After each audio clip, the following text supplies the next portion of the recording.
So before we begin our experiment, it might be helpful to give a detailed explanation of what a meniscus is. A meniscus is this curve that might appear on the surface of a solution when placed in a container like a graduated cylinder or pipette. It occurs because, let's just say this is water. The water molecules will be attracted to the molecules that are in this wall, and because these molecules of the solution, the water, are attracted to each other and they have polar bonds, the water molecules will still be attached to these molecules that are attracted to the wall. So it'll just be higher near the walls and then it'll fall towards the center. We read a meniscus by reading the bottom of the curve right here. So if we were reading from this one, we would set this at about 2.0. It's pretty on the line right there. So yeah, we'll give more examples in the experiment, but I figured that this might be helpful. Okay, you want to record your initial volume by reading the bottom of the meniscus, which is that little indent of water you can see. Right here it's at about 0.19.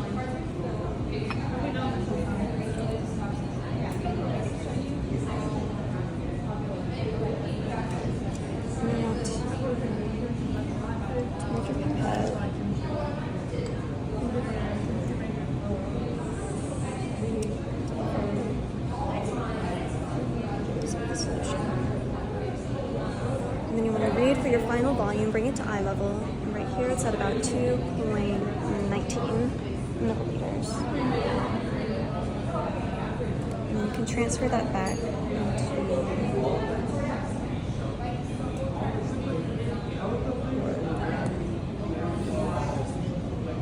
now we're going to measure the mass of this to get the density. So we're going to do that? Yep.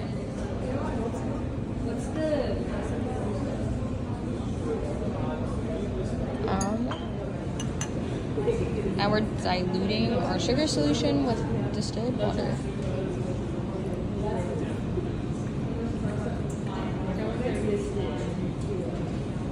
Okay, now we should probably pipette it.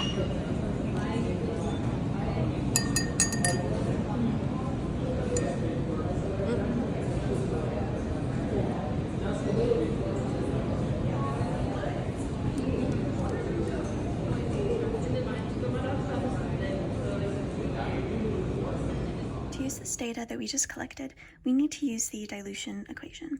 This equation, initial volume times initial concentration, is equal to final volume times final concentration, compares an initial stock solution versus a diluted version of the solution.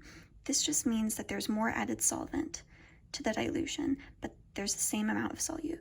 That's important, because if we have the same amount of solute, we can say that the concentration is equal to the amount of moles of the solute over the volume. This shows that concentration and volume have a direct relationship, meaning that if concentration or the volume were to increase, then the concentration would need to decrease, and vice versa. We can use this relationship to our own benefit, because we can, if we are given a known initial volume and a known initial concentration, we are able to change the final volume to whatever we want to find an unknown concentration. That would be a bit harder to calculate. So in our experiment, we measured an initial volume in our pipette of 0.19 milliliters and a final volume of 2.19 milliliters to get a total amount of volume delivered to 2 milliliters. So this would be our initial volume right here. And we would multiply that by our initial concentration, which we know because it was given to us, which is 20%. We used a volumetric flask of 25 milliliters, so this can be used as our final volume because we delivered additional solvent to our volume delivered to the exact mark, so we know we have exactly 25 milliliters. We can use this data to find the final concentration. So here we would just multiply 2 milliliters times 20%, not 0.2, 20% to give us a value of 40, and divide that by 25 milliliters. The milliliters units cancel out and leave us with a concentration value of 1.6.